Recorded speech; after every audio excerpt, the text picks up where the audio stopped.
Like Khesari Lal Yadav का जो वो बॉडी बिल्डर वाला लुक आपने देखा होगा ट्रेलर के अंदर, वो बाल बड़े बड़े वाला बुढ़ापा वाला गन चलाते हैं वो बड़ी वाली। Rati Pandey outstanding. Diana Khan actually उनके नाम में थोड़ा सा कन्फ्यूजन हूँ, लेकिन as a newcomer, as a मतलब अगर कहा जाए तो उन्होंने बहुत अच्छा काम किया है। उनका किरदार रति पांडे जितना इम्पैक्टिव तो नहीं था, लेकिन जब उनके किरदार की बारी आती है एंड में, हाय भाई साहब। हेलो दोस्तों, welcome back to M Rose India. और आज आप लोगों के लिए मैं लेकर आया हूँ रंग दे बसंती मूवी का रिव्यू। बहुत दिन से आप लोग कमेंट कर रहे हो भाई रंग दे बसंती के बारे में कुछ बोलिए कुछ बोलिए कुछ बोलिए। क्या बोलूँ भाई, लेकिन फिर भी आप लोगों की इतनी ज़्यादा रिक्वेस्ट थी कि मैंने सोचा कि चलो किसी और जुगाड़ से रंग दे बसंती को देख ही लिया जाए।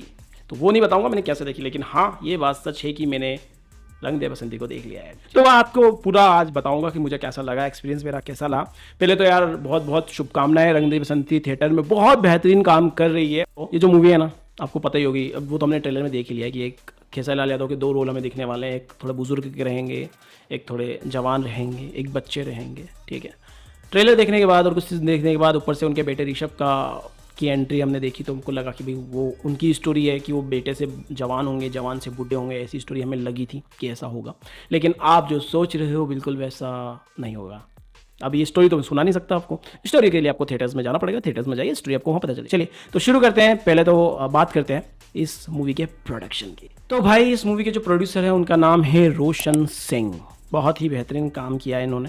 मूवी के लिए बजट की कोई प्रॉब्लम नहीं आने दी, ये तो हमें देख के लगा। क्यों? वजह ये थी कि जो लोकेशंस इन्होंने यूज़ करे हैं मूवी के लिए वो बहुत ही कमाल के थे और सो रियलिस्टिक, एक्चुअली में रियल लोकेशंस थे। सबसे बेहतरीन तो गांव वाली स्टोरी इस तरह से लाना और उसको शहर में कन्वर्ट करना, शहर नहीं सॉरी बॉर्डर पर कन्वर्ट करना है, बहुत अच्छा लगता है। काफ़ी लिंक सा लगता है क्योंकि ज़्यादातर जो सैनिक होते हैं वो गाँव से ही जाते हैं, ये मैंने देखा है और आप लोग भी जानते होंगे। तो एक ऐसे स्टोरी को इस तरह से प्रदर्शित करना और उसके लिए इतना खर्चा करना, ये उन्होंने सबसे अच्छा काम करा। तो सबसे पहले कॉन्ग्रेचुलेशन टू प्रोड्यूसर्स और उनकी टीम को जिन्होंने पैसा खर्च करने में कमी नहीं दिखाई, कंजूसी नहीं दिखाई। ये हमें लगा इस फिल्म को देख के, कोई भी सीन देख के ऐसा नहीं लगा कि यार यहाँ थोड़ी कंजूसी हो गई। हाँ थोड़ा बहुत लगा, जो भोजपुरी मूवी के लिए ठीक था, इतना भोजपुरी मूवी में चलता है। तो वो मैं फ्लोस की जो बात है, लॉस की जो बात है, वो मैं बिल्कुल आखिरी में करूँगा। अभी सिर्फ वो बातें जो मुझे इस मूवी के बारे में बहुत अच्छी लगी वो आपको बताना चाहूँगा। डायरेक्टर का काम बहुत ज़बरदस्त है। यहाँ पर मूवी को डायरेक्ट किया है प्रेमांशु सिंह ने। क्या डायरेक्शन है बॉस! मूवी को प्लॉट टू एंड जिस तरह से लेके गए एंड जो टर्न्स एंड ट्विस्ट दिए हैं, दैट इज अमेजिंग। कुछ बातें जो मुझे लगता है इनको और करना चाहिए थी, वो मैं एंड में बताऊंगा कि वो क्या करना चाहिए था। अगर वो ये कर लेते तो बहुत कमाल का काम हो जाता। एक्टर्स की बात करें यहाँ पर तो खेसारीलाल यादव, रति पांडे एंड डायना खान, कमाल का काम किया है इन्होंने। बहुत ही ज़्यादा काम कमाल का किया है। एक गांव देहात से शुरू होती है और बॉर्डर की कहानी तो आपको समझ में आई गई होगी ट्रेलर को देख के। इनके बेटे का भी किरदार, जिनका ऋषभ नाम है शायद, उनका भी किरदार है एक छोटा सा। मैं पूरी कहानी बताता हूँ, नहीं बताऊंगा, मजाक कर रहा था। सीन्स में भोजपुरी का यूज़ किया है लेकिन हिंदी का भी यूज़ किया गया है यहाँ पर। मैं इतना ज़रूर बता दूंगा। कुछ लोग बोल रहे थे यार ये तो हिंदी मूवी बता दी। नहीं दोस्त, जब वो गांव में आते हैं तो हिंदी, जब उनका शहर वाला सीन यानी बॉर्डर वाला सीन होता है, शहर नहीं बॉर्डर वाला सीन होता है, तो हिंदी में शूट दिखाया जाता है। लेकिन वहीं पर जब वो गाँव में यानी कि अपनों के बीच में जो उस भाषा को बोलते हैं, ये सबसे अच्छी बात इस मूवी की मुझे लगी है कि यहाँ पर रियलिटी दिखाई गई। ऑब्वियसली अगर आप बॉर्डर पे जाओगे कि सीनियर्स को भोजपुरी नहीं याद होगी तो क्या करोगे आप, तो वो चीज़ इसमें बहुत अच्छे से दिखाई गई है, जिसके लिए डायरेक्टर को भी सैल्यूट है बॉस। क्या सही दिखाया है, मैं तो डर गया था कहीं ऐसा ना हो ये बॉर्डर पे भोजपुरी में बात करें और उधर से जो जनरल सीनियर प्रधानमंत्री को भी दिखा दें और वो भी भोजपुरी में बात कर रहे हो। तो वो चीज़ उन्होंने रियलिटी में रखा कि ऐसा कुछ नहीं किया। ये बहुत बहुत बड़ा पॉइंट है इस मूवी का। बात करें परफॉर्मेंस की तो Rati Pandey outstanding, Diana Khan actually उनके नाम में थोड़ा सा कन्फ्यूजन हूँ, लेकिन as a newcomer, as a मतलब अगर कहा जाए तो उन्होंने बहुत अच्छा काम किया है। उनका किरदार रति पांडे जितना इम्पैक्टिव तो नहीं था, लेकिन जब उनके किरदार की बारी आती है एंड में, हाय भाई साहब, आप डियाना खान का किरदार को आप सैल्यूट करेंगे दोस्त। मैं यार यकीन के साथ बोलता हूँ, अगर आप मूवी देखोगे ना और जब इसका एंड देखोगे, मूवी का क्लाइमेक्स देखोगे, तो डियाना खान के किरदार को आप सैल्यूट करोगे गाइस, सच बता रहा हूँ मैं। और एज ऑलवेज रही बात खेसारीलाल यादव की, तो भाई वो तो है ही ओपी, वो तो काम करेंगे ही ना, वैसा कमाल का काम किया है उन्होंने। राइटिंग ज़बरदस्त।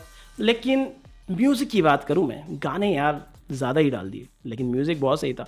जहाँ जहाँ इमोशनल टच की ज़रूरत थी तो बैकग्राउंड म्यूज़िक जिस तरह से बज रहा था काफ़ी अच्छा लगा। जहाँ जोशीले म्यूज़िक की ज़रूरत थी तो बैकग्राउंड म्यूज़िक जो दिया वो भी बहुत कमाल का था। यहाँ पे म्यूज़िक जो दिया है मैं आपको बता दूँ, ओम झा एंड कृष्णा बेदर्दी का म्यूज़िक है और बहुत कमाल का म्यूज़िक दिया उन्होंने। लेकिन एक चीज़ मुझे खली कि यहाँ पर गानों की इतनी ज़्यादा आवश्यकता नहीं थी। मूवी डायरेक्शन वाइज कमाल थी। ये था डायरेक्शन में कि इस मूवी को थोड़ा छोटा होना चाहिए था, प्लस इसमें टाइम पीरियड्स हैं। आप लोगों को जब मूवी देखोगे आप तो आपको पता चलेगा टाइम पीरियड्स में टाइम लिखा ही नहीं गया है, डायरेक्ट टाइम स्वैप हो जाता है, हमको मालूम ही नहीं पड़ता कि टाइम बदल गया। मतलब इतना तो नहीं होना चाहिए यार।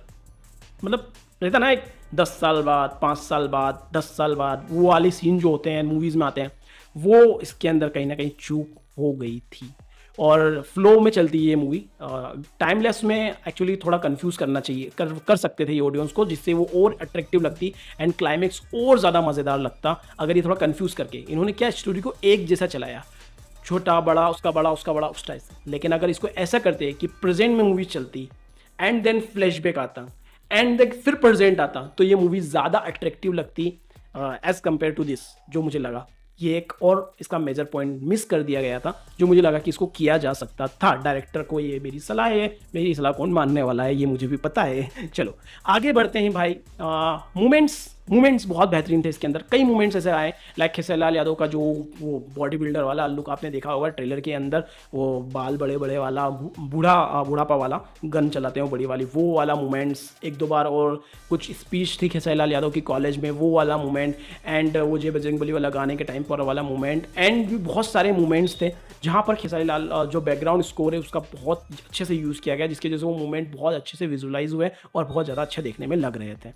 और यहाँ पर एक और कमी जो मुझे लगी कि हो न सकती थी, इसका जो क्लाइमैक्स है उसको लंबा खींच दिया गया है, ज़बरदस्ती उसके अंदर गाना डाल दिया गया है। और कंफ्यूज करने के लिए भी हो सकता है कि वो गाना डाला गया हो, एक कन्फ्यूज़न है, वो आप जब मूवी देखोगे तभी आपको पता चलेगा कि वो कन्फ्यूज़न क्या है। तो ये मेरे कुछ पॉइंट्स थे और मेरे कुछ फॉल्स, मुझे ये 4 पॉइंट लगे कि भाई एक टाइम ड्यूरेशन छोटा हो सकता थी मूवी, दूसरा म्यूज़िक बहुत अच्छा था लेकिन गाने इतने ज़्यादा डालने की ज़रूरत नहीं थी, बेवजह मूवी में गाने डाले गए हैं। तीसरा था कि भाई इसमें जो ईयर गैप्स थी उसको दिखाना चाहिए था कि इतने साल बाद या ये सन है या ये सन है वो। चौथा, इस मूवी को कोलैप्स करके भी बनाया जा सकता है, जैसे एक जैसी स्टोरी चल रही उसकी जगह पर कंफ्यूजन क्रिएट किया जा सकता था कि पहले वर्तमान की स्टोरी देन फ्लैशबैक देन वर्तमान, ये भी किया जा सकता था। लेकिन अभी भी इस मूवी को मैं 3.5 स्टार दे रहा हूँ। यस, 3.5 स्टार मतलब ब्लॉकबस्टर मूवी समझ लीजिए आप। और भोजपुरी मूवी की बहुत बड़ी मूवी है जो सालों तक याद रखी जाएगी। एक कुछ नया करने की कोशिश की गई है, कुछ ट्विस्ट ऐसे दिए हैं जो लग रहा है कि हाँ भाई ये तो शायद हमने बॉलीवुड मूवी में भी नहीं देखा। कुछ ऐसे ट्विस्ट भी थे इस मूवी के अंदर जो आप क्लाइमैक्स में देखोगे तो समझ जाओगे। बताइए आपको ये मूवी कैसी लगी थी और पूरा रिव्यू आपको कैसा लगा। अगर आप अभी तक देख रहे हैं तो आप खेसारी लाल यादव और हमारे सच्चे फैन हो तो लाइक जरूर करना, शेयर जरूर करना और फेसबुक पर भी शेयर करना। इस वीडियो को हम फेसबुक पर भी अपलोड करके Ambrose India Bhojpuri Facebook page है हमारा, वहाँ पर आप हमको फॉलो कर सकते हैं और कमेंट करके ज़रूर बताना यार कि कैसा लगा फर्स्ट रिव्यू। और आप और मूवीज़ के रिव्यूज़ चाहते हैं हमसे तो मैं कमेंट कर दीजिएगा। अब हम मूवीज़ के रिव्यू कर सकते हैं क्योंकि हमारे पास ऑप्शन आ चुका है तो रिव्यू करेंगे। अगर इस पे कम से कम 5,000 लाइक्स आए तो ही मैं अगली किसी मूवी का रिव्यू करूंगा जो बड़ी होगी। आप लोगों से अगले वीडियो में till then make love and not war.